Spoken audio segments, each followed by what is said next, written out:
Bonjour et bienvenue aux tendances des prix pour le mois de mars. On va commencer par les facteurs baissiers. Aux États-Unis, il y a un retard important des ventes à l'exportation du soya en raison de la concurrence du Brésil.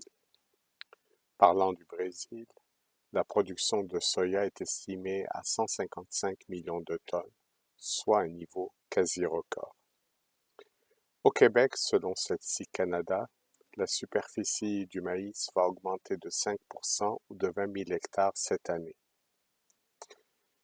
En Ontario, les prix du maïs sont toujours bas et il reste des quantités importantes de maïs invendus dans les silos des producteurs.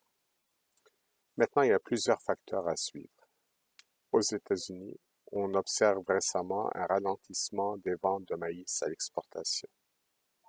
En Argentine, le pays a eu des pluies abondantes, voire excédentaires au cours des dernières semaines.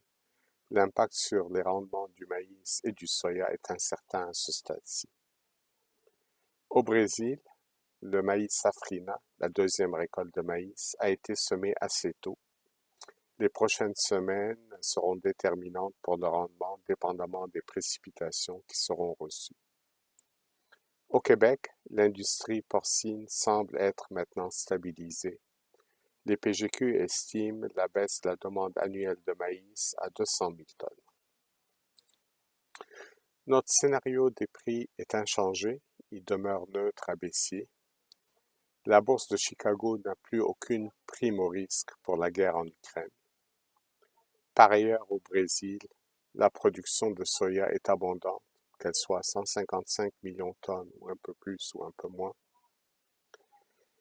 Au Québec, on a eu une dégringolade des prix du maïs en janvier et février. Les prix se sont un petit peu redressés depuis et ils se sont stabilisés. Dans une fourchette, on va dire de 220 à 230 dollars la tonne, FAB ferme, pour une livraison immédiate. Mais il reste des quantités importantes de maïs invendus dans les silos des producteurs. Selon Statistique Canada, la superficie du maïs va augmenter de 5% cette année, ce qui veut très probablement dire que la production va augmenter en 2024, alors que la demande est prévue rester stable.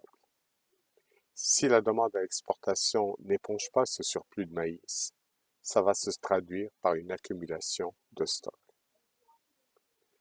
Par ailleurs, on observe que le marché boursier a atteint un plancher depuis quelques semaines à Chicago.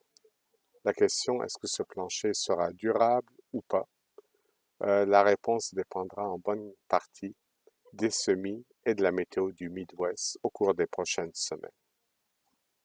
En conclusion, dans un contexte qui pourrait devenir plus négatif, les producteurs sont avisés de profiter des rebonds boursiers pour fermer les prix.